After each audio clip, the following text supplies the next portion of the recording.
Hi friends, வணக்கம். நம்ம சேனலை சப்ஸ்கிரைப் பண்ணாதுங்க, சப்ஸ்கிரைப் பண்ணிவிடுங்க. மறக்காமல் பக்கத்தில் இருக்கிற பெல் பட்டனையும் ப்ரெஸ் பண்ணிடுங்க. இப்போ நம்ம வீடியோக்குள்ளே போகலாம். இன்றைய செய்தி என்னவென்றால், நகராட்சி, மாநகராட்சி மற்றும் பேரூராட்சிகளில் அதிக அளவில் முறைகேடு நடப்பதாக நமக்கு புகார் வந்துள்ளது.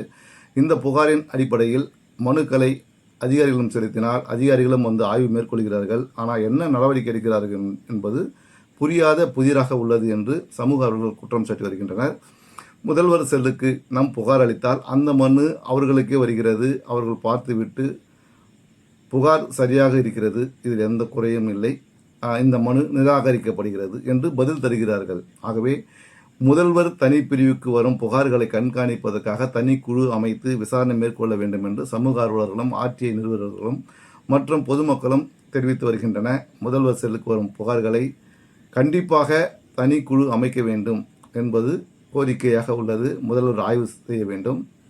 முதல்வர் ஏழை மக்களுக்காகவும் பொதுமக்களுக்காகவும் நல்ல திட்டங்களை தீட்டி வருகிறார்கள். இந்த திட்டங்கள் நல்லபடியாக சென்றடைய வேண்டும் என்றால் களத்தில் இறங்கி ஆய்வு மேற்கொள்ள வேண்டும். இவர்களை கண்காணிப்பதற்காகத்தான் நம் உள்ளாட்சி தேர்தல் நடைபெற்று கவுன்சிலர், மேயர், துணை மேயர், சேர்மேன் இவர்களை நியமனம் செய்கிறார்கள். இவர்களும் கூட சேர்ந்து கொண்டு கொள்ளையடிப்பதாகவும் நம்மளுக்கு புகார்.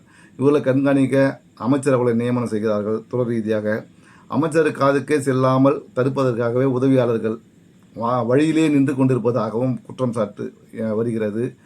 ஆகவே முதல்வர் அவர்கள் கண்டிப்பாக அனைத்தையும் விசாரணை மேற்கொள்ள வேண்டும். தவறு செய்யும் அதிகாரிகள் மீது நடவடிக்கை எடுக்க வேண்டும்.